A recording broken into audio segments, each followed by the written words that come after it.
Hey everybody, welcome back to the Podcast Digest. This is Dan Lizette. Thank you again for taking the time to listen this week. In this week's episode, I've got a really exciting couple of guests, two this time, and we're going to cover multiple podcasts. It's almost like a double episode of the Podcast Digest.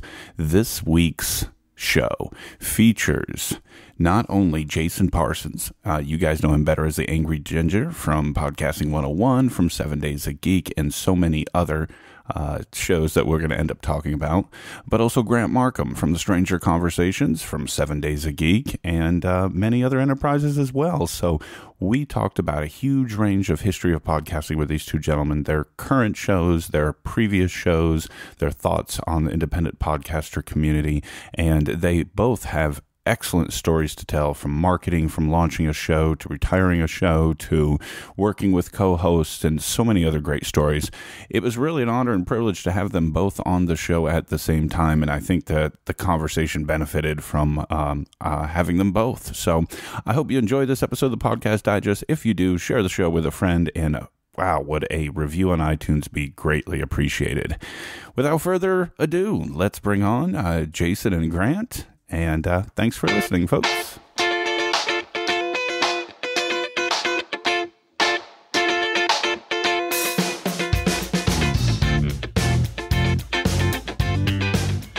And folks, welcome back to the Podcast Digest. My name's Dan Lizette, and as I mentioned up front, I've got several different shows to be talking about tonight because I've got two hosts and co-hosts joining me. I'd like to welcome Jason Parsons and Grant Markham from 7 Days of Geek, Stranger Conversation, Podcasting 101, all kinds of great shows. Gentlemen, welcome to the Podcast Digest. Thanks for having us. Yeah, thanks for having us, man. Well, it's great to have you both at the same time because there are so many different things that we can talk about with all the great shows that you guys are producing, hosting, have in your past. You guys have been passionate independent podcasters for a very long time, and I wanted to talk about some of the great stuff that you're doing. There's so many different places to start, but let's start maybe with the first of all of these shows that I found and I started listening to, and Jason, that is Podcasting 101. Can you tell anybody who's listening to this show that hasn't heard about that show what it is you do there? In a short, the consensus is we discuss all things podcasting, recording, producing, show notes, interviews. We talk a lot about whether you can make money or not. We cover everything on that show, just a little bit of everything. And the interview is always different because I try to gear it based on the genre of podcast. So there's different types of hosts doing different types of things. And I hope for people to learn how to podcast in different ways that can work for them. Listening to the show. And that show's been around for a bit, correct? We just celebrated 2 years. Nice. Right? Nice. Yeah, 2 years. Approximately how many episodes are you in now on that one? I think 60, 65, maybe, somewhere around there. And what do you think the target audience is for that? Is this for folks just starting out, folks looking to refine their show, folks just wanting to learn more about the industry? It started out for folks who wanted to learn how to podcast. It's become a little bit of all three of those. There's a lot of people who listen just to see who the next guest is so they can see if it's a podcast they'd be interested in listening to. I by design, I never thought that would happen. It never even crossed my mind. And I hear from people all the time that just enjoy the show who have no interest in podcasting, but just have interest in finding new shows to listen to. Yeah, and there's been a couple that you've had that I have found for the Podcast Digest. I'm always looking to find new things, and that is one of the things I've gotten out of 101 as well, is finding those type of things. Where do you think, moving forward, that you would like to take the show? Would you want to do more of that type of thing? What, after these 2 years and 60-plus episodes, have you not gotten to that you'd like to do with the show? Oh, geez. I don't know. I don't know what I've not gotten to until I've gotten to it. Yeah, I mean, there's always something. Even I'm always learning something because someone always has a new trick or, something they've done, or they've been podcasting for a long time. It's just either I'm a fan of a show and I have them on, or I have them on because they know something about podcasting, or they just a specific genre speaks to me. So I can always learn from something from them as well. And Grant, I want to bring you on as well because you are also now. Hi, Grant. Hi, Grant. You are also now a solo podcast host, if you will, and I know that you haven't been around as long as Podcasting 101. You are probably, 19 or 20 episodes in at this point? I just recorded my 20th episode this past Tuesday. And that is of the excellent show Stranger Conversations. Folks who are not familiar with that, Grant, tell them about it. The Stranger Conversations was something I conceived because I was at a turning point in life and I wanted to find myself. And I thought one of the ways I could probably do that is through finding people who have shared experiences in life or even not having the same experiences, but learning of other people's experiences and how they dealt with certain things. And I thought initially the show was conceived where I would be kind of like a man on the street and I would approach people and simply record conversations and me trying to not only learn to be a better conversationalist, but a better listener. And so working through all the details and getting input from other people in the podcast community, I ended up with what I have now, which is simply I pick a stranger or someone who is relatively a stranger to me. So sometimes they're complete strangers and sometimes they're people with whom I've heard of or had small conversations on Twitter with. And I simply call them up and the listener is dropped directly into the conversation. And I don't do any kind of planning or preparation. Whatever preparation there is simply from any interaction, if at all, with the guest that I have on. And usually what ends up happening through just benign conversation is things will come out of that. So sometimes you really don't know as a listener where the show is going and what's going to happen. And you might not think after 15 or 20 minutes that it's really going to go anywhere. And so far to date, I don't believe that any guest has come on and it's just been flat the entire time. But the willingness and the openness of these complete strangers to share their life stories, their life experiences, always occurs. And then the other part, which the only, I guess, planned part of the show is the very last segment, which is the 10 questions, my 10 stranger questions. I ask the same 10 questions to every person that comes on the show. The questions were pulled from about 3,000 different questions that I had. And initially I had a completely different set of questions. And then the more I looked at them and the more I talked to other people in the community about them, I was looking for questions that would really help the listener learn even more about the guest that I hadn't been able to pull out or that they hadn't shared. And yeah, so that's really the premise of it. And my hope is that not only do I learn and grow, but that the listener has some sort of connection with this complete stranger. And really the idea is for all of us to step outside of our comfort zone, our bubble, and be more human and connect by sharing these stories and connect by sharing these experiences. And maybe somehow that'll make us better people. That's what I hope for me. I mean, if that happens to the listener, then I think I've succeeded as a podcaster. If it happens for me, which it often does, I feel like I'm succeeding and growing as a human being. Absolutely. And the Stranger Conversations is very unique in its approach, folks. If you've not had a chance to check it out, I strongly encourage you to do so. It is a very different approach to what I do, which is like the interview show, the straight up interview show. Very, very different. It is literally a conversation and something worth checking out. But I wanted to talk about, you guys both struck, believe it or not, in two very different shows, what I'm going to call a common theme here, and that is sort of evolution of the show over time. I can really sympathize with that, which is why I think I'm plucking this as a theme, because I've also had evolution here in the Podcast Digest. Let's go back to you, Jason. And when you talk about Podcasting 101, that, you know, it kind of went somewhere where you hadn't originally anticipated it. What was that change like? How do you think that arose? And how do you think it's working for you?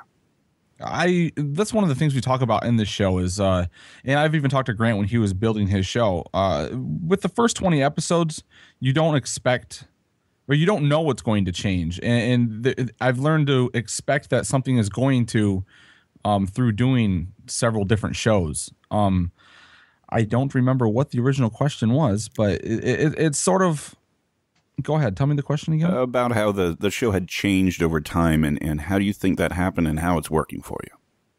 I don't know. I don't know how it happens. I just tell people that it's going to. You set out to do one thing, and through listenership, through communication with other people, and through ideas of your own, your show just sort of evolves into its own beast. Do you find that to be true with yours? Definitely, for sure. That's what happened to me, was more of my own personal desire for more. I think I aimed fairly low at first and then wanted more, as I felt like I had, I don't want to say mastered, that I felt like I checked a box in a progression of, a show improvement scale, if you will. Right. So it was a lot of personal desire for more was my driving factor. With Stranger Conversations, Grant, how did this evolution happen with you? Now explain evolution, like in what reference to the... You mentioned that originally that you thought it could be kind of like a man on the street type thing. And I know you've talked about in several of the episodes about, the time length, and there were some changes there. So how did this all kind of come about, and how pleased or satisfied are you, through the process? The man on the street idea died relatively quickly because I brought the idea to Jay, and Jay... For the listeners, Jay and I have been friends for 14 minutes. 10 for 10 years, 11 years? Jeez, I don't know anymore. We've been friends a very long time. Jay is my best friend. We've been podcasting since, we both started our podcasting career together, and we've been podcasting ever since in various... 2009. Yeah, various outlets. So he just looked at me and was like, yeah, you just don't have the confidence and the personality at this point to actually walk out on the street with a microphone and a recorder and just approach people. And that was really a reality check, because in fact it was true. And so I needed to develop a different way to still achieve what I wanted to, which was talking to complete strangers. It fascinated me that everyone does this. It's a quiet drive on the way to work, or you're headed somewhere. Maybe you're going for a walk or a jog, and you see somebody, and it's happened to everybody. And you wonder in your head who they are, what's their story. And so I was driving to work back and forth, and I would see the same person over and over. And it dawned on me that, man, I'd really like to know more about this person. What's that, Jay? You said you saw the person over and over. I said, maybe that person's dead. No, I just mean walking down the street at the same time. But, and it fascinated me, the thought that I could maybe start talking to people I didn't know and find out what's their story. And then it was, how can their story help me? How can their story give me new perspective and new meaning in my own life? And then it was, well, if I can get them to talk to me, and if I can give them a platform where there's no opinions or opinionated, I guess, judgments. Certainly I have differing opinions than some of my guests, but I don't ever attack them, and I certainly would never judge them.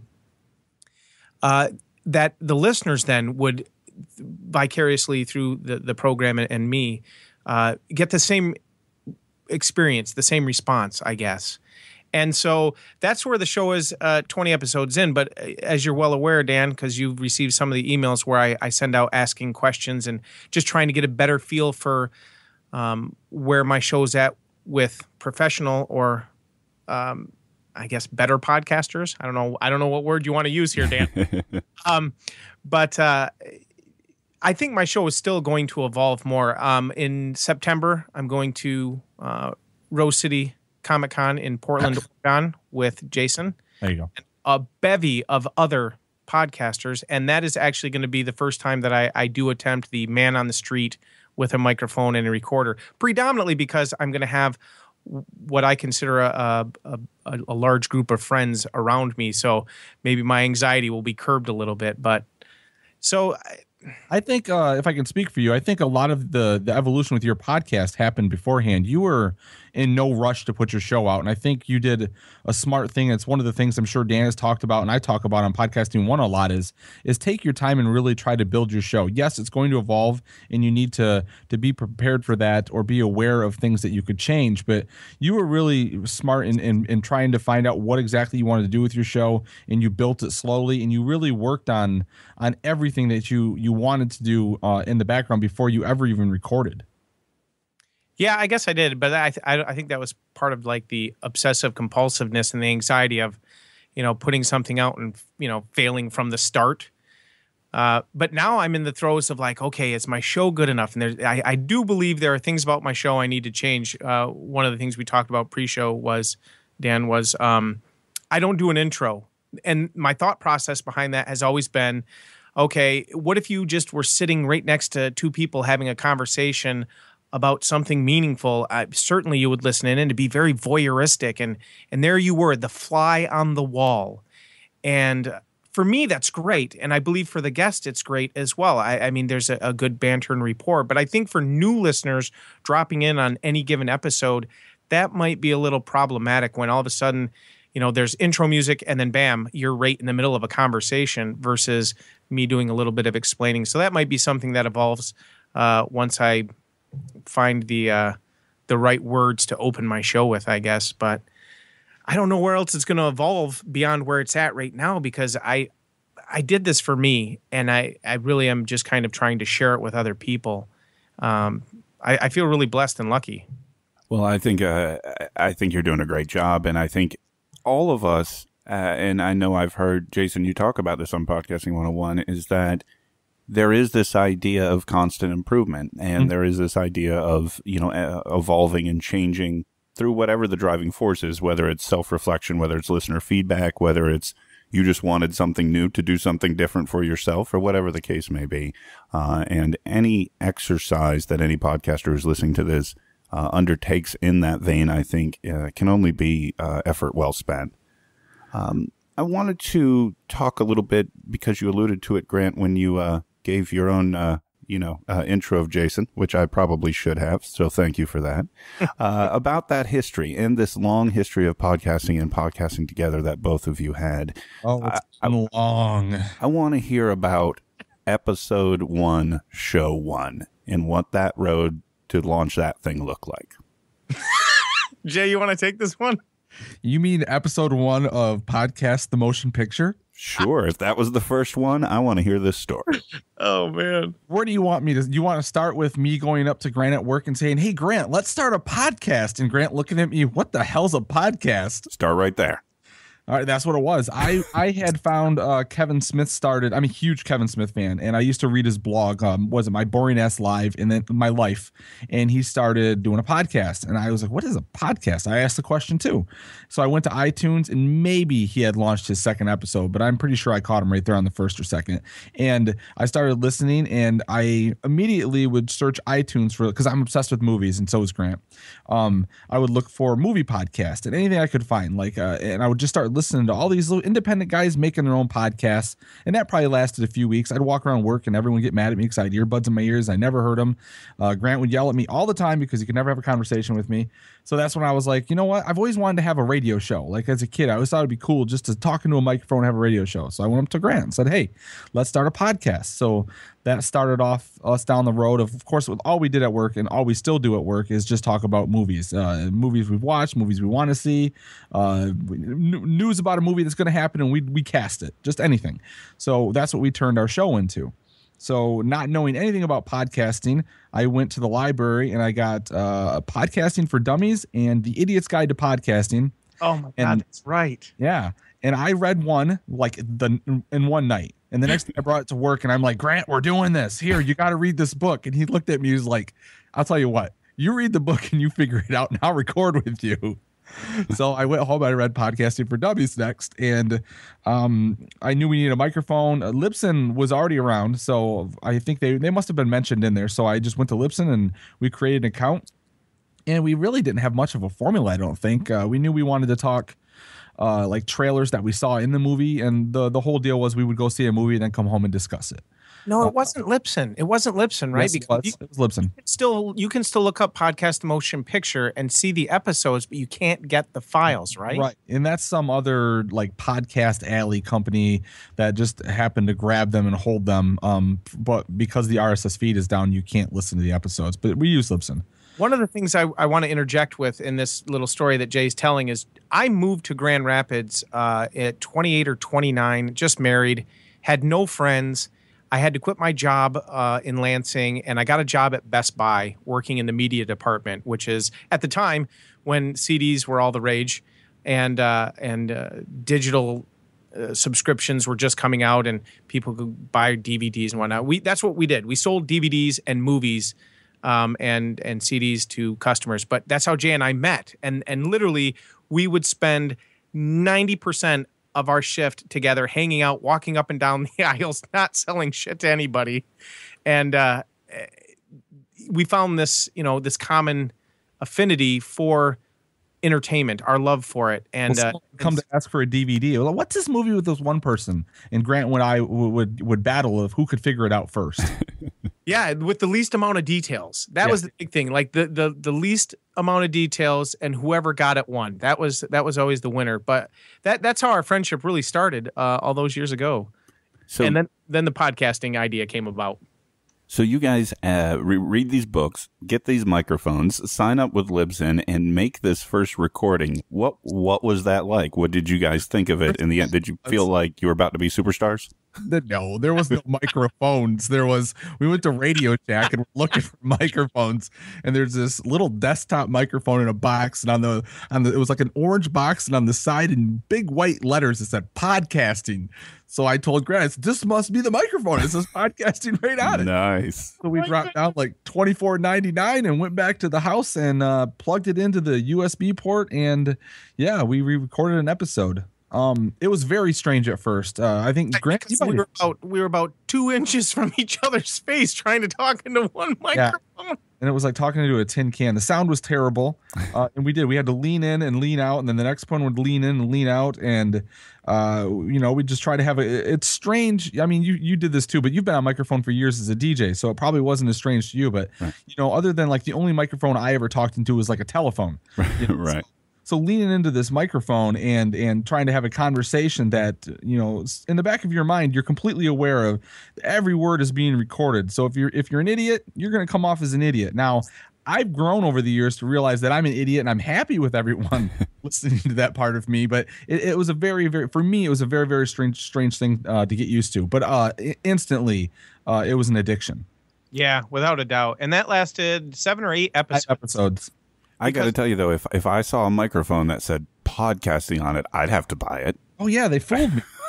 I mean, what did we know? As a matter of fact, though, we drove. Do you remember this, Jay? We drove to Best Buy, looked at their microphones, drove to Radio Shack, looked at theirs, then went back to Best Buy, hemmed and hawed about getting a microphone there. Get City stopping there as well.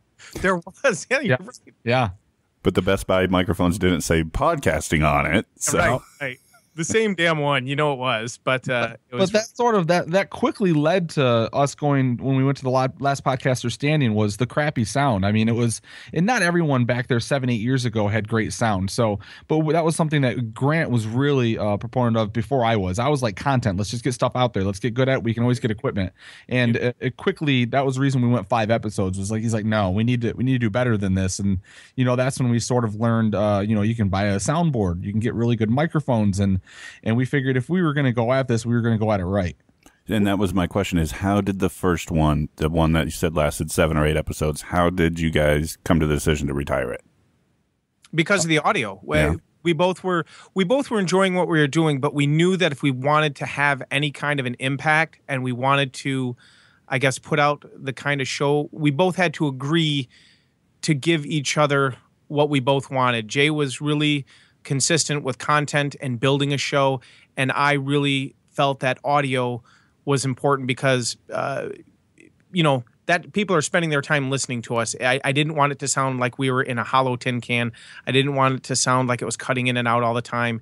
And we put a pin in it, if you will. Right. And I don't remember what the break was. It was a long time, the break between Podcast the Motion Picture and The Last Podcaster Standing. But when we started The Last Podcaster Standing, that was our lightning in the bottle moment, and that blew up. We were not prepared for the success that show had. We still actually, funny enough, we still use the exact same equipment today that we used back then. Yep. All right, so talk to me about the comeback. All right, Podcast the Motion Picture gets retired. You guys do some retooling from the hardware standpoint, and you come back with Last Podcaster Standing? Yeah. Yep. What was the idea behind that show launch? So you guys are good on the equipment, and you start talking about what to do now. What was that conversation like? I think one of the things we learned from Podcast the Motion Picture was formula was we needed to do something that we could hold ourselves to weekly. One of the things with the movie podcast we were doing was the formula was we go see a movie every week and sit home and talk about it. Now at the time I only had 2 kids, and I think Grant had 1, but she was young, and it was just difficult for us to always get out on a weekend, especially with the jobs that we had. We didn't work together at the time, and did we? Yeah, we did. Okay. But I was working 2 jobs. I was still working at another place. And so it was a little difficult to get out and see a movie. So when we went into The Last Podcaster Standing, one of the things was we, along with Tom and Joe, we would always have these strange, weird conversations, and we would always get dragged into each other's arguments. And we sort of decided to build it around there, because that way it was always something that we could just have a conversation about and not be strictly beholden to something out there that we had to, come to the table with that one of us didn't do. So to build on that, the premise came from Tom and I, one of the other hosts on Last Podcast Standing. We would have these repetitive, argumentative debates on any given subject matter, and then, like Jay said, we'd pull Joe and or Jay into it, or all 4 of us, and so we decided initially that it was going to be like this really heavy topic type argumentative debates, and then what ended up happening, because of Jay's comedic timing and his ability to basically make anything funny, it started to evolve from his comedy and Joe's sarcastic wit. And so they started building more of the content idea, and I started building the equipment and the sound and the structure of how the podcast was going to be. And each of us took on a little bit of a different role of how, who was going to put what work into it. Tom was responsible for the web. He was responsible for all of the artwork. He would have story ideas. Jay really didn't bring stories. Jay's job was to essentially sit there, and then we would have all of the news stories that we were going to talk about in a big pile, and we would pick and choose before an episode, and we would just riff on that in the opening of the show, and Jay would just knock it out of the park with his commentary, and the show evolved from that, and then it took on a life of its own. So I need to ask this question, talking about the launch of Last Podcaster Standing, because I've heard you guys refer to this in each of your other shows in the past, and I'll admit I did not go back to listen to those, but I was curious, was there a riff or inspiration on Last Comic Standing with the show title? That is where I actually was pretty well responsible for the show title. I had written, and Jay's still mad at me to this day because I threw away, I think, the entire notebook from the inception of the show. But I had a whole page of titles. Yeah, a whole notebook. And because to me, that was like the thing. That was going to brand us. Like, we were on our way, celebrities. Yeah. And at the time, the Last Comic Standing, rather, was really big. It was taking off on NBC. And I thought, man, The Last Podcaster Standing. How awesome is that? Now, total tangent, segue, whatever it's... I was just going to go there. Whatever it was supposed to be called. Fast forward to the future, towards the end, nearing the death of The Last Podcaster Standing, we actually got into a Twitter war back and forth in a comedic sense with 2 of the winners of the Last Comic Standing, because they in fact wanted to start a podcast called The Last Podcaster Standing, but we owned the name. And we ended up going to see John Reap. Is that thing got a Hemi? The comedian. Right. At the comic store that's sold out, and he got us in. Yeah, here in Grand Rapids, and he had a completely sold out show, and we were downstairs in the bar trying our hardest to get in. And when he found out who we were, and we got into the show. It was amazing. It was and we got to meet him afterwards. It was a great experience. Yeah. I thought there may have been some inspiration when I first heard, and I don't know on which show or which one of you had first mentioned it, but when I first heard the term Last Podcaster Standing, I figured it was either drawing inspiration off Last Comic Standing or, and this thought came to my mind after hearing Grant with Stranger Conversations, they would literally just podcast for 4, 5, 6, 7 hours, and the episodes would come out as like 7-hour marathons until the last one dropped. That was my thought. It jokingly had like a second meaning, which was to see who could outdo each other, sort of. And Grant, I think it only lasted like 1 year, but I think the first year Grant had like said that I was the winner because I would just go until whatever news story was, I would kill it, no matter what it was, how weird it was, how strange it was. It would just continue to go. So Jay had a joke for everything, and he would throw as many of them at the wall, and whatever stuck. And when they did stick, they were great, and when they didn't, they were terrible. But there was always that line, and Jay made every effort to find the line. There was no line. And exactly, and that was one of the famous lines from one of the episodes was, we see a line and we just keep on going.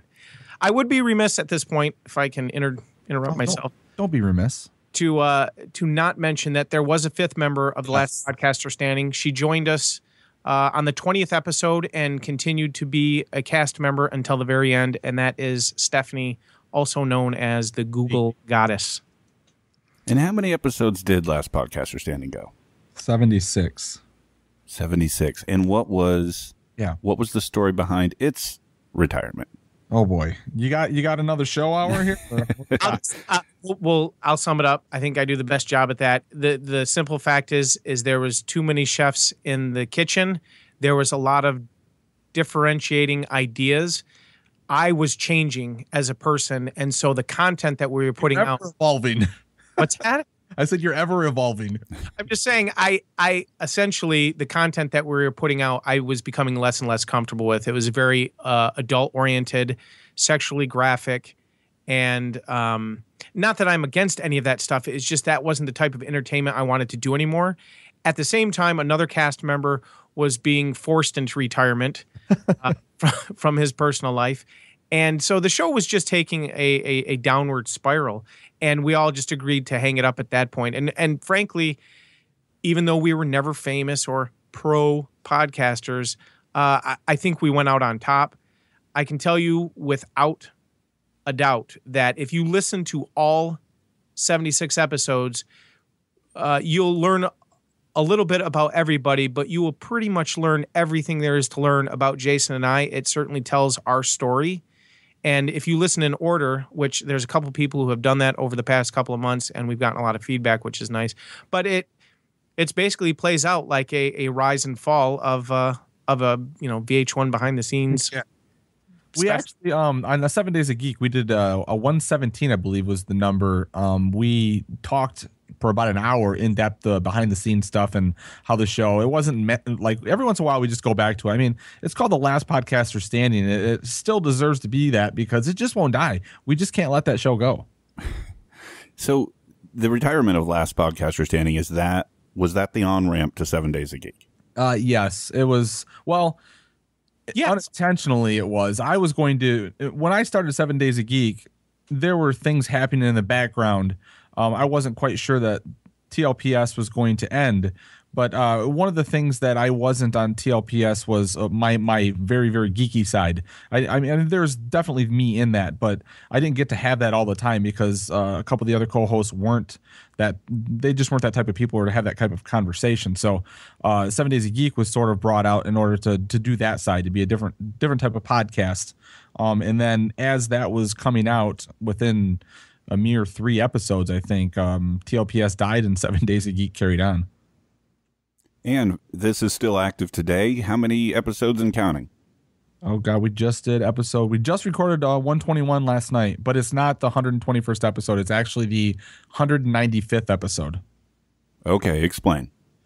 we do a 30 days of podcasting. So there's been episodes 2 years in a row. So there's 60 episodes. We do interviews that we call the Spotlight, and then there have been a few other special things too. So there's a weekly episode number, and then anything else extra or special we do, I usually don't number those. Gotcha. And for Spotlights are awesome, by the way.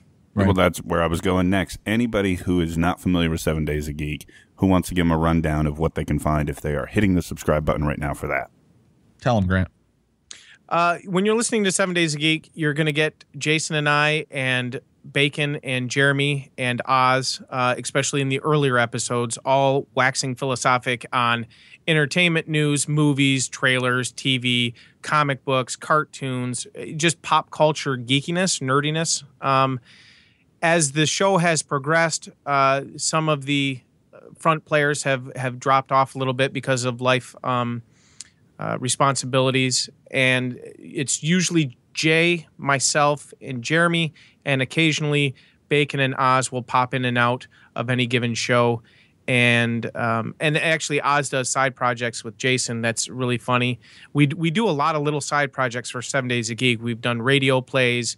We've done Action 7 news series, those kind of things that all play in under the 7 Days a Geek banner. But when you're listening to 7 Days a Geek, you're going to get all basically the pop culture news, what's going on, our opinions on it. And usually it's not very like prim and proper and pretentious. It's really just us geeking out and everyone else listening to it.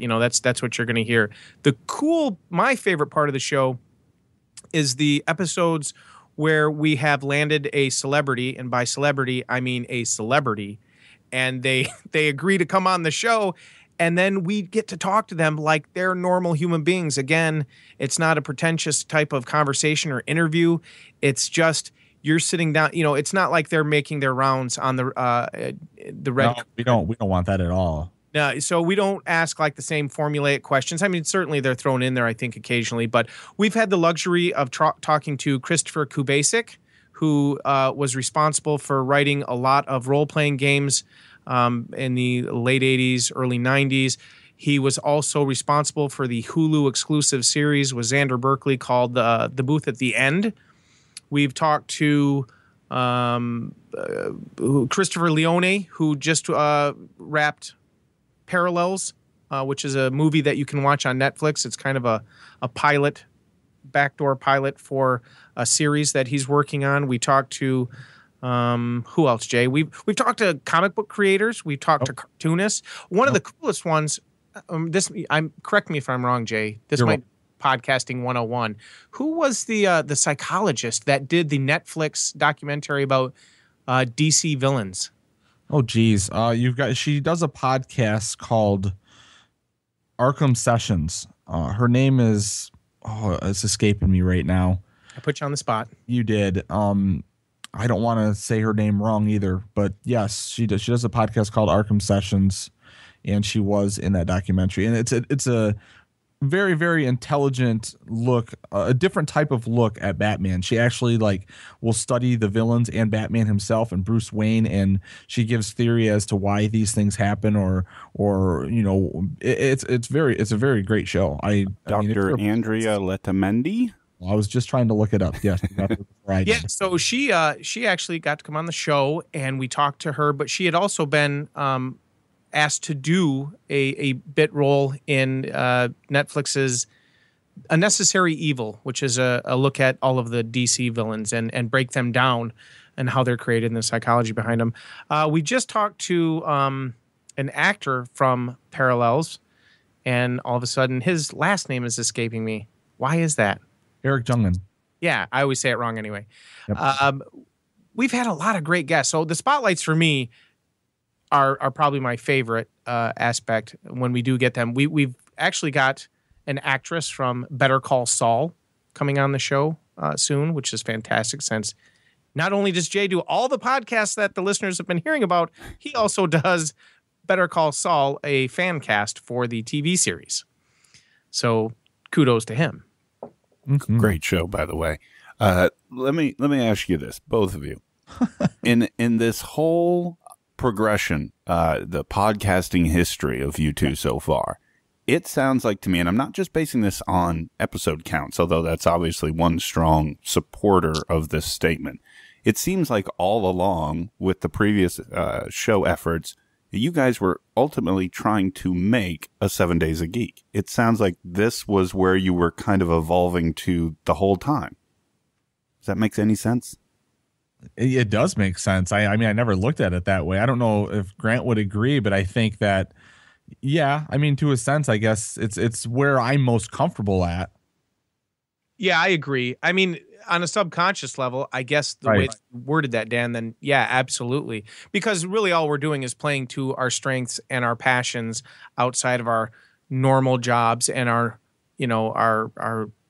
married life and being dads and things like that. Like this is, you take all of that out of the equation and boil us down to these two guys who just love pop culture, love cinema, comic books, and we're big on cartoons, and we're kids at heart. And so, yeah, I guess starting with podcast, motion picture, and then working our way through, podcasting just became a really easy medium for us to sit down. And him and I have these. I mean, you have to understand, we worked at Best Buy for a year or two together when I first moved, like I said, and we met and became friends. And then we didn't see or talk to each other for a whole year. I quit, moved on to another job, and didn't even tell me.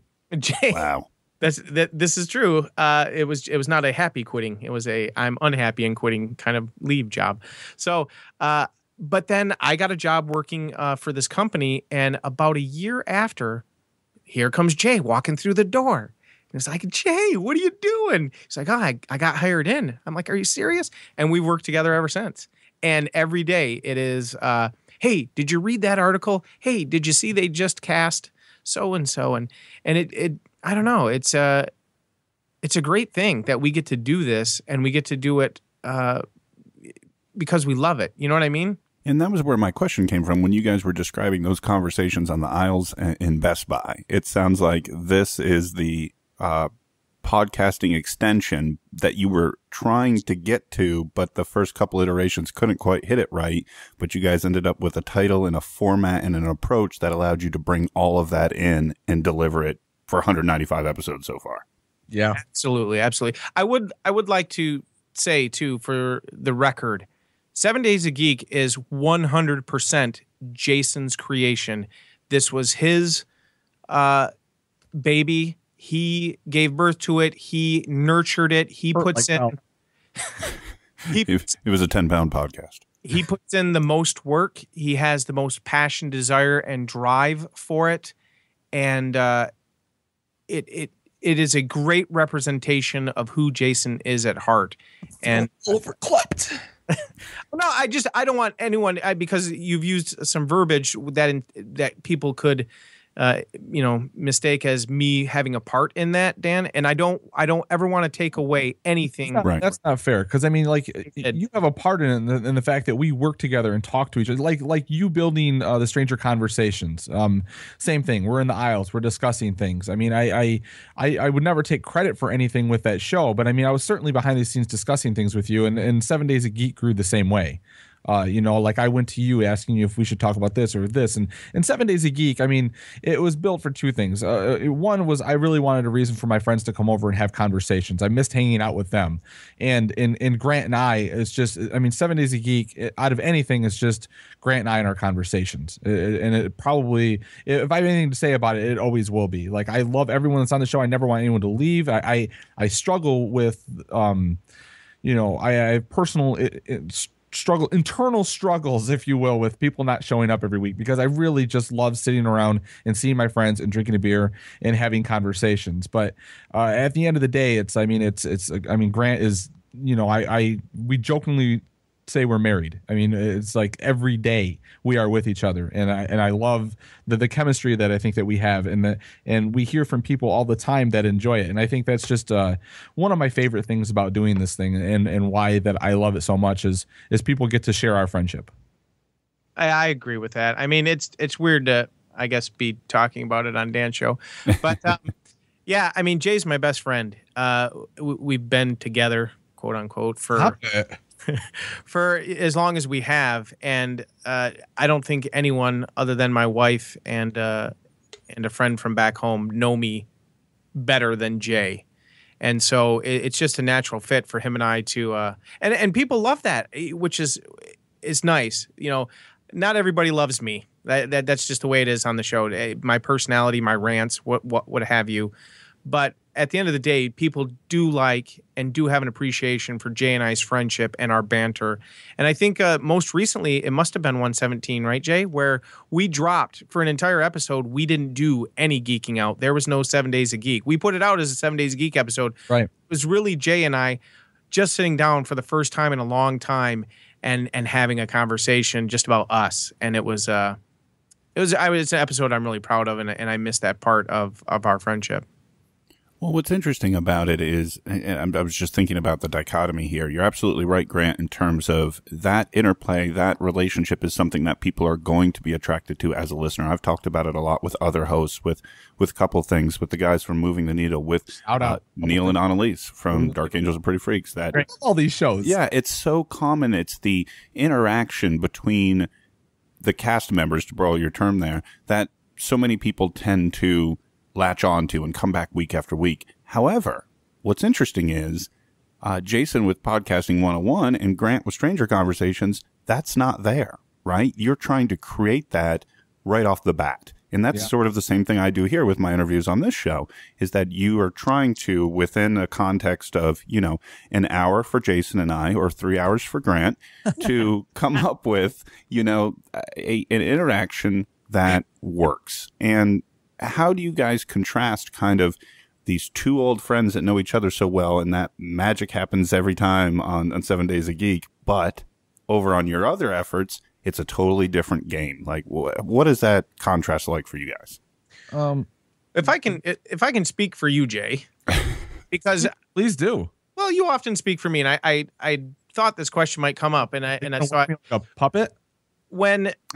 When you're talking about Podcasting 101 and Jay, and then 7 Days of Geek and Jay, there is two distinctly different personalities. They're both a part of him, but he definitely dials back, I guess, the hardcore comedy, the throw jokes at the wall and see what sticks. And he really dials in on his professional side and his natural curiosity of podcasting and the world that surrounds podcasting. I mean, I don't know if you have looked through the Podcasting 101 library, but he has had some very affluent podcasters on there. Yes, indeed. John Lee Dumas, Cliff Ravenscraft. No, I haven't had him yet. There's been conversations. Okay.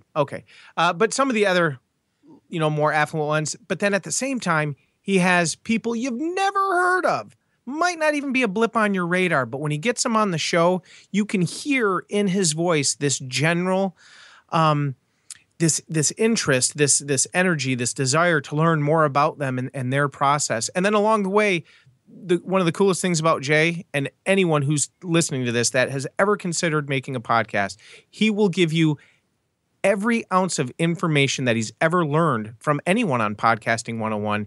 He'll give it to you for free. You don't have to pay $19.95 for it. You don't have to buy a book. I mean, you can, but I'll get it for free. Right, but that's my point, is that your willingness to help. I don't know. I guess the difference between the two shows is really the way that you dial down, I guess, the wacky Jerry Lewis comedy, and you dial in on your actual passion, and you can hear that when you're interviewing people. Very similar to you, Dan. When you're talking to people, you can just hear it. It's not like you're just asking questions for the sake of asking a question and getting an answer. Like you care. Yeah, I like to think so. And Jay, just because this will be fun, Jay, why don't you answer for Grant? Oh, great. What am I at? The original question, I remember thinking something, and then kind of the contrast between playing upon the dynamic with both of you on 7 Days of Geek and then doing it with a guest on, in Grant's case, Stranger Conversations. I will say that for the both of us, and we talked about this more when he was building the Stranger Conversations, was to be a little cheesy, or for lack of a better term, we are like each other's whoobies.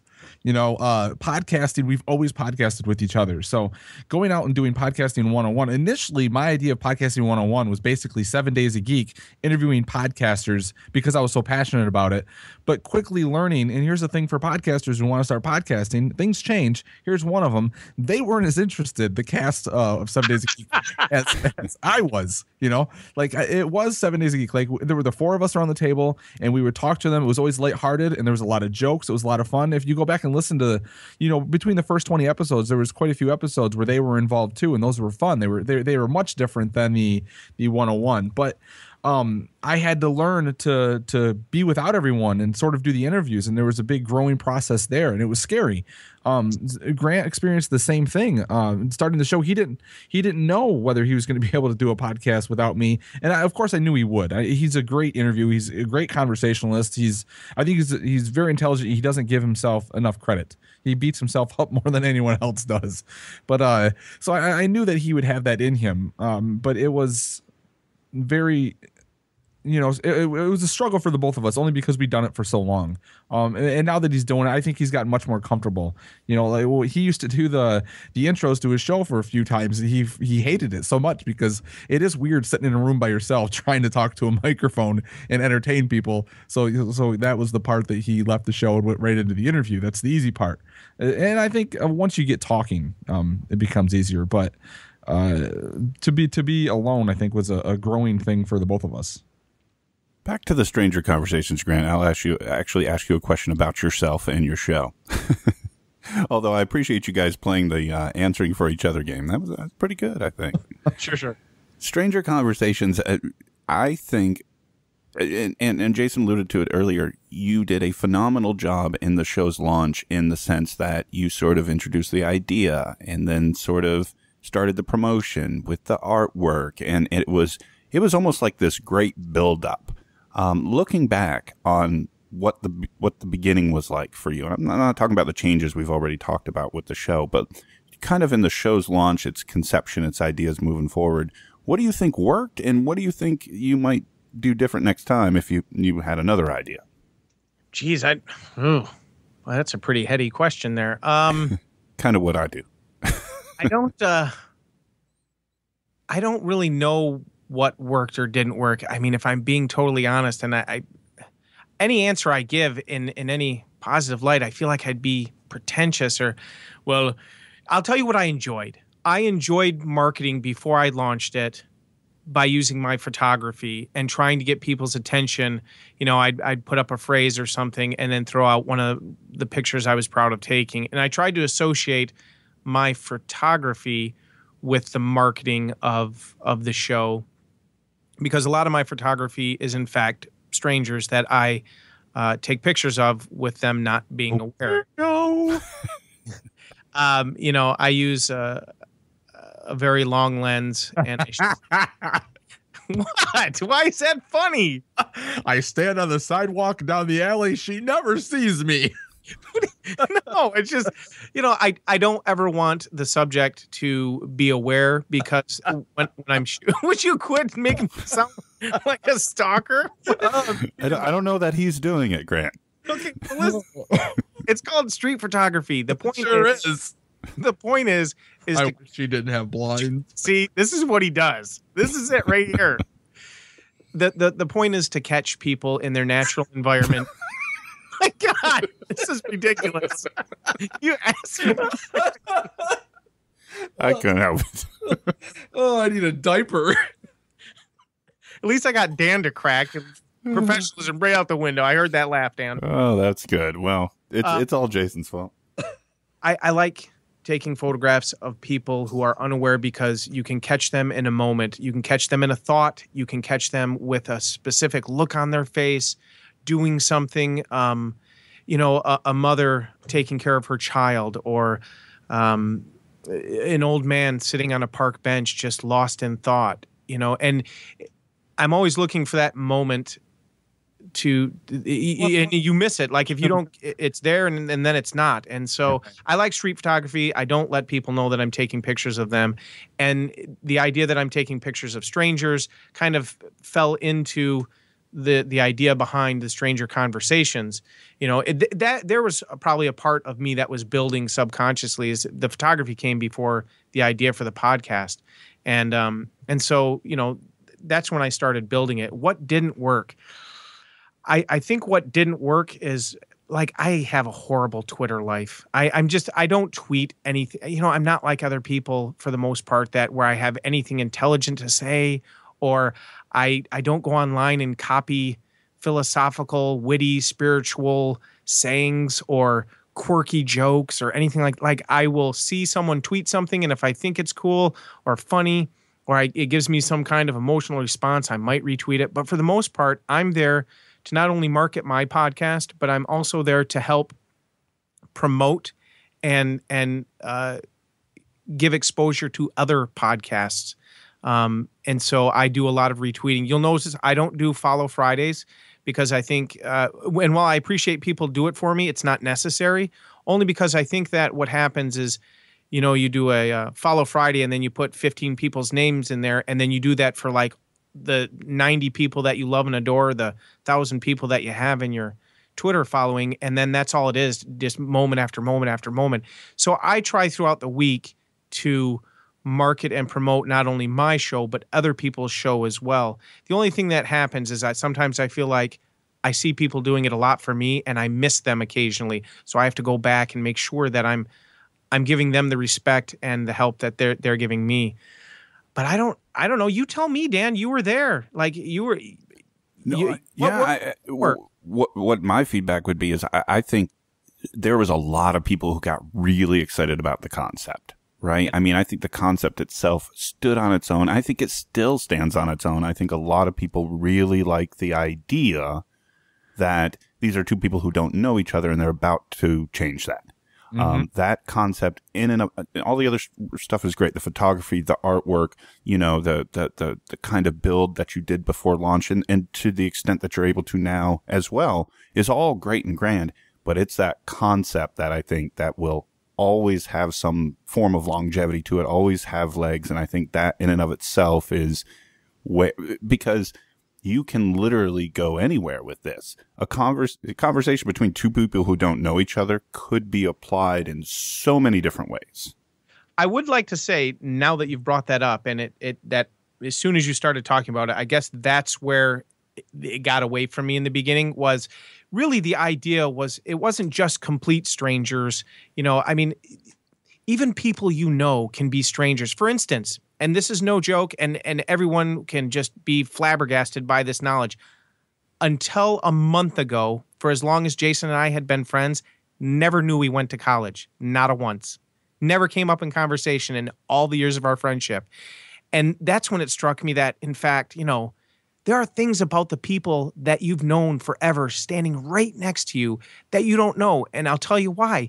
Because they're the thinker of their thoughts. They're the ones who choose to share or keep their thoughts locked up inside. And the question is can I get those people to open up and share with me? And by doing so, exposing themselves, showing other people that they can expose themselves and, their inner thoughts, their inner monologue without fear of being judged or ridiculed. And so the one thing that kind of got away from me and people really latched onto it was complete strangers. Right. People I've never talked to, never seen, and I felt a bit of pressure to make sure that I do that. In fact, it's only worked out that way out of the 20 episodes, I think maybe 4 or 5 times where it's complete. Like, okay, somebody goes, hey, I like the concept of your show. And I'm like, hey, come on my show. And that's it. I don't go back and forth on Twitter with them, nothing. Right. But I think where I was more going there was the flexibility of the idea in and of itself. And you just shone the light on a whole nother side, right? The idea of people who don't know each other, who get to know each other, could be interpreted exactly as you did. Two people who know each other to a degree, but get to know each other a lot better. And it can be done, and it could be man on the street. It could be people who've had previous communication. Maybe it was only electronic. This is the first time it's verbal. Maybe it's people who've known each other for years, but haven't talked in the last 5 or something. There's so many different variations and take where you could be just decreasing the level of stranger through this enterprise. So, Sure. and that's kind of where I was getting at, that it has so much uniqueness in its approach and could be interpreted any different ways, which gives you the flexibility moving forward, I would think. I mean, really, Dan, we're having a stranger conversation, are we not? Aren't they all? Wow.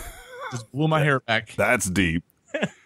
Jason, I want to bring you back in and talk about one of the things I always bring up is the idea of listener feedback. And I can imagine for many of your shows, I'm kind of curious, the best story you've got in terms of listener feedback. Is somebody said that you had an amazing impact, or they shared something, or what was the best version of listener feedback you've received? Grant, help me out. I'm having a brain fart. No, you're not. What you're doing is you're keeping quiet is what you're doing. I am. Okay, well, are we talking about any specific podcast? No, anyone that's just a great story. I don't know if they're great stories. I know at one point our popularity for the last podcaster standing reached a pretty big high. I mean, I say it all the time, regardless of the fact that I basically killed the show and moved on from it. It was lightning in a bottle. It was one of those podcasts that, because of the cast itself, maybe not subject matter, but the cast itself could have went really far. But we hit this pinnacle of popularity amongst our listeners, and we would get some interesting mail.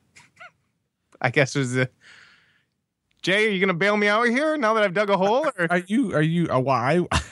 I wasn't going to go there. Yeah, we got interesting mail. Well, thanks for sharing. That's exactly what we said. Yeah.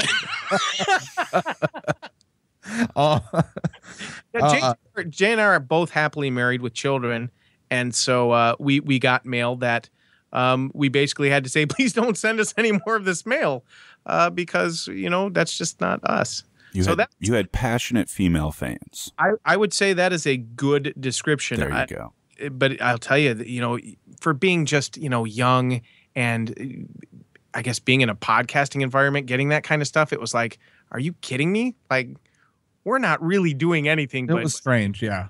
Some of the other things we've gotten. I mean, we've heard word from people who are going through divorces, and our shows, a number of them, for whatever reason, it had helped entertain them and get them through it. We've got a listener who works behind the scenes now on 7 Days a Geek on the Facebook page, Thomas Jr. Jackson, who had a kidney replacement and had come along, found our show really early on.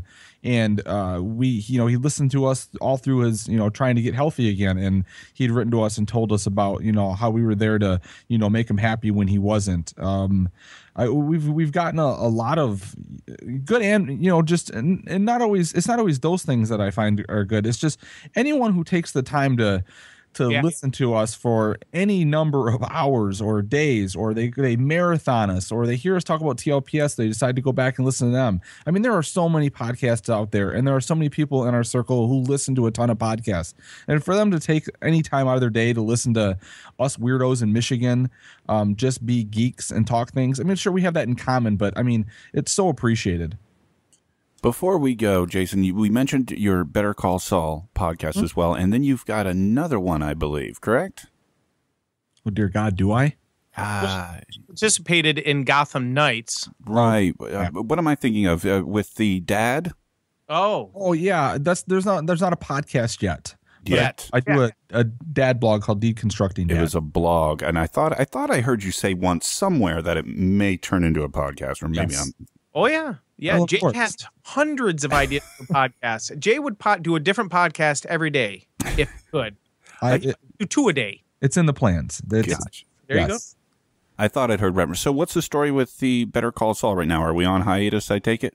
Yeah, we're on hiatus because the show is on hiatus. I didn't want to continue what am I going to do? Go back to Breaking Bad and watch episodes with Saul and talk about it? I wanted to keep it strictly that show. I just gave somebody an idea. I was going to say, you had thought of that, though, hadn't you? Oh, yeah. And when I looked into it, there were a lot of people who had started their Better Call Saul podcast with past episodes leading into the pilot episode and then the series itself. I kept mine strictly to the show. I think we did a a pre-episode talking about, introducing who I was and who Nico was, because I figured there was a lot of people that are going to listen to that show that probably never heard of any of our podcasts before, only because people on iTunes will be searching for, this hit TV show. So, we introduced ourselves and talked about what we liked about Breaking Bad and went right into the show. And there was 10 episodes of the series. So there's 11 or 12 total. But yeah, I wanted to keep it strictly that. And I'm going crazy. Like, I'm waiting for that show to come back so we can talk about it again, because it was literally like I've done fan casts before. I did one for Agents of S.H.I.E.L.D. We did Gotham, and to varying degrees of success. But Better Call Saul was, I knew it was something that, lack of a better term, I was going to geek out about. I think Breaking Bad was one of the greatest shows that's ever been written, that's been directed. It is almost a flawless TV show on every avenue of creation. And they went out on a high note, and I knew Better Call Saul was just going to pick up with that, and I didn't want to absorb 7 Days of Geek into that, so I decided just to keep that separate. And I absolutely love that show. It's a great show, both of them. I did not catch Breaking Bad while its initial run, but when I did start it on Netflix, I consumed, what was it? How many seasons? 5, 6? Yes. All in I think 2 weekends. I did the whole thing and literally holed up in my basement watching that. And then I was there on debut night for Better Call Saul. So I'm with you on that one.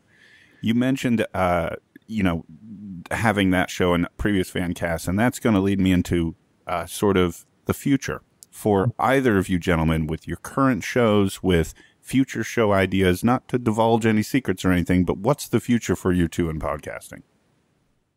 Go ahead, Jay. Well, it depends on how much time I can find. Right. Yeah, and Grant's not lying. Like, I'm looking at a notebook right now for just my Monkey Poo Studios page, and I've got 6, 7 ideas of different podcasts I want to do. One of them, it's not really a secret, is the Action 7 Weekly World News radio play we did a few months back. I always wanted it to continue on. I think that'll end up, it's like a Marvel parody told by like the nightly news, whether, what happened in the Marvel universe. So, it's gimmicky, it's funny, it's a parody. They're about 10-minute episodes. I'm working on creating a season now, plotting that out and writing it. And Grant is one of the news anchors, and then we just found a listener who did the female news anchor, and we got a couple of listeners who are going to help me write segments, and hopefully we can roll that series out. And that's something that I can maintain because they're only 10-minute episodes. So we'll go and we'll record it. I add a couple of sound effects, the news drops and whatnot, and then we'll release that and see if that gets devoured or not. All right. And Grant, for you? For me right now, my sole focus is the Stranger Conversations, growing that into a better podcast, using that to grow me into a better person, and using that into helping other people grow into being better people. I don't really have any future plans for podcasting. To be honest with you, and any one of our regular listeners, our fans know, I ride Jason's coattails. I go where he asks me to go, and I most of the time will do whatever he asks me to do. So whatever thing he's concocted for the day, I'm on board with, and we ride it out until he comes up with something else, and we'll try that. I mean, really, he's just, what people need to understand is he is a creative hurricane. He literally couldn't just do, and this has been actually a point of contention between him and I, he literally can't do just 7 Days of Geek. He has to have 3 or 4 things going, and that holds off the other 100 ideas that he has, at bay. Because if any one of those drops, he's got another one to fill its place. He just needs to be a creative and artistic person, and he's very good at that. And I'm comfortable, for lack of a better term, being his sidekick, going along with him for the ride. So with the Stranger Conversations, it's growing it into a better show. I bet you I've got another 20 episodes where it's going to evolve and change a little bit. I'm getting ready to spend an entire weekend with a massive amount of podcasters I respect, and I'm elated to meet in person finally. And I hope that I can, learn something from them and the experiences that we're going to have that weekend. And I'm getting ready to try, like I said earlier, the man on the street. I'm hoping that I will have the courage and I will have the. Do you want to practice with me? Yeah, right. I was going to lead into when is Jason going to be on Stranger Conversations question. You know, we've bounced back and forth with that. One of the trappings that the show is falling into right now is, you know, here's the thing. If I wasn't on Twitter, nobody would know I existed. And that's the simple fact. My show lives and breathes because of the fact that I'm on Twitter or that people pass my name around on Twitter. I'm not good at social media. I'm not on Facebook. I'm not comfortable with Facebook. You know, I'm not a marketing machine. I'm not very good or adept at that. I don't. Jason told me the other day, you know, you've got so many podcasters on your show. Now, obviously, I stated this in episode 0 with, which was known as the Stranger Origins. It's actually where I discussed with Neil from Dark Angel, Pretty Freaks Drink, what my hopes for the show. If you start with episode 0, you'll hear, you know, a lot of this and what I was hoping for. And you, of course, if you move ahead, you'll hear how it's changed a little bit from the initial idea. And then, of course, about halfway through, Neil and I actually have a stranger conversation because we were strangers. And I don't know where I was going with that. So Jason's not planning on being on the show right now. He's not, because he wants me to get away from other podcasters. I was going to bring that up at one point because it's most, maybe all of the library so far is other podcasters. Yeah, nope. There's been, I think, 2 or 3 people in there that have not been podcasters, or like Paul Meyer. He had only podcasted once or twice. Right. He was spanking new, but right. I do remember a couple now that either was their first time ever on a podcast, and yeah, I do remember a few of those. Gareth Hayward out of New Zealand, never been on a podcast in his life. It's you know, this is how I find people. I guess that's where my train of thought was. I find people through Twitter, and most of the people in my social circles are podcasters, but everyone knows, as discussed in episode 0, that my show isn't a platform for you to come on and promote your show. It's not there for you to promote your you know, the thing that you're out there doing and that's making it's you. There's a section at the very end where I say, hey, tell everybody about your creative endeavors. And of course, when they speak on that, I'll pull a little bit more out of them if they don't, you know, give enough or they don't want to or whatever. But for the most part, you know, I think I've done a good job, in spite of the fact that everyone's been a podcaster, to get to know the person, the human being. Right. But I think Jay has a point that at some point I'm going to have to just willy-nilly pick somebody. So here's what I'll say, Grant. Anyone listening to this show right now that's not a podcaster, that's willing to have a conversation with Grant, recorded, reach out to him and see what happens. And to answer your question, we've talked about it a lot. We talked about me coming on and doing like little segments or like reviewing certain aspects of his show, and we'll have conversations about that. We've talked about actually me just being the stranger conversation because he is always learning something about me. I am learning something about him. But we talk so much that sometimes we're like, well, we're going to get on mic and what are we going to have to say? So, you know, and I want him to I love his show. I love listening to it. And if I'm on it, then that's a week that I don't get to listen to it. No. I don't want to have Jay on the show unless it's like an episode where I can just completely Baba Walters him and have him break down. You said it like Baba Walters. Yeah, you even got the whole accent in there and everything. Purpose. I'm just saying, you know, what's the point of having Jay on the show if I can't get him to just crack? Like I want to be on a show, but at the same time, I mean, people listen to the two of us all the time. Right. That's to go on his show is, I mean, is this? He said people have asked. I think that they're nuts. I mean, do they need another hour, 5 hours of Grant not talking? I don't know. Well, to be seen. And folks, I hope that you're subscribing to all these shows that we're talking about just to see if this ever happens in terms of Jason being involved with Stranger Conversations, or if or how, or, you know, maybe there's a creative way of pulling that off. But Grant, you brought it up, so I'll throw it to you first. Where can they find all of your creative endeavors online? They can find me on Twitter at Insta_Grants2. That is, I guess, a personal Twitter feed. They can find the official show feed at The Stranger Cons. They can also find me now reliving my glory days on Instagram at The Stranger Conversations. What? You didn't know I went back on Instagram? No. Now you're learning something. So yeah, you can just type in The Stranger Conversations on Instagram. You can send me emails, thestrangerconversations@gmail.com. And of course, my website, which is really just a Libsyn feed, thestrangerconversations.com. And Jason, for you. You want the abridged version or the unabridged version? Give me anything you like. The best place to find me is on Twitter. I live there. It's S7, the number 7, EVEN Days of Geek. So it's 7 with the 7 after the S. S7 EVEN Days of Geek. 7daysofgeek.net, the number 7daysofgeek.net, or monkeypoostudios.com, I believe, is up now. That is like a portal to everything that I do. Podcasting101.net is now up. And really just, if you're on the interwebs, you can find me any of those places.